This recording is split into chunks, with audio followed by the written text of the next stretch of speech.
અને જે સ્ટુડન્ટ સાંભળી રહ્યા છે એ મારી આ વાતને તો ઇગ્નોર કરીને જ ચાલજો. મેં જોયું છે કે એક છે ને એક એવી સિસ્ટમ ઊભી કરવામાં આવી છે જેમાં મને જોબ લક્ષિત તૈયાર કરવામાં આવી રહ્યો છે. ભણી ગણીને સારી જોબ, ભણી ગણીને સારી જોબ, દેખ વો સાહબ બન ગયા, તું પણ સાહબ બની ગયા, મોટો સાહેબ બનજે, આમ થશે, કાં તો પોલીસમાં નોકરી, ક્યાં આઈએસ ઓફિસર, ક્યાં MBA કરીને કોઈ સારી કોર્પોરેટમાં. તો મને ઇન્સ્પાયર હંમેશા જોબ કરવા માટે જ કરવામાં આવી રહ્યો છે.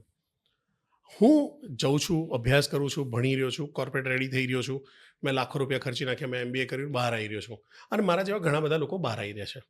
હવે મારી મારી એકચ્યુઅલી રિયલ લાઈફ સ્ટ્રગલ શરૂ થઈ રહી છે.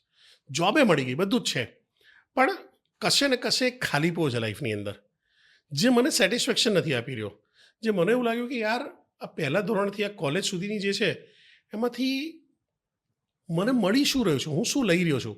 મને પન્નાલાલ પટેલની કવિતાઓ મને ક્યાં કામમાં આવી રહી છે, ક્યાં મને આ સાઇન થીટા કોસ થીટા ક્યાં કામમાં આવી છે, મને મ્યુનું સિદ્ધાંત જે હતા એ ક્યાં કામમાં આવી રહ્યા છે, મને આર્કિમિડીઝનો પ્રિન્સિપલ કે ભાઈ આ છે, તમે પાણીમાં પડો તો આટલું બહાર આવે, પાણી આટલું બહાર આવે એટલું તમારું આ દ્રવ્ય કે જે પણ ગણતા હોય એ મને એકચ્યુઅલી ક્યાં ડિસ્પ્લેસમેન્ટ જે છે એ મને ક્યાં કામમાં આવી રહ્યું છે.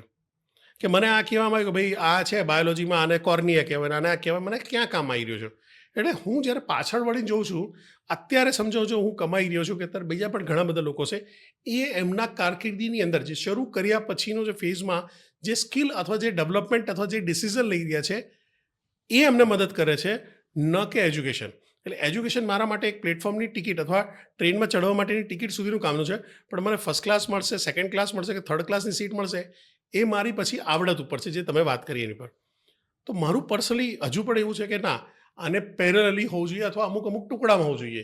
જે ક્રિટિકલ વર્ષો છે કે 10મા 12માની અંદર એને થોડું રિલેક્સ કરી દેવામાં આવે.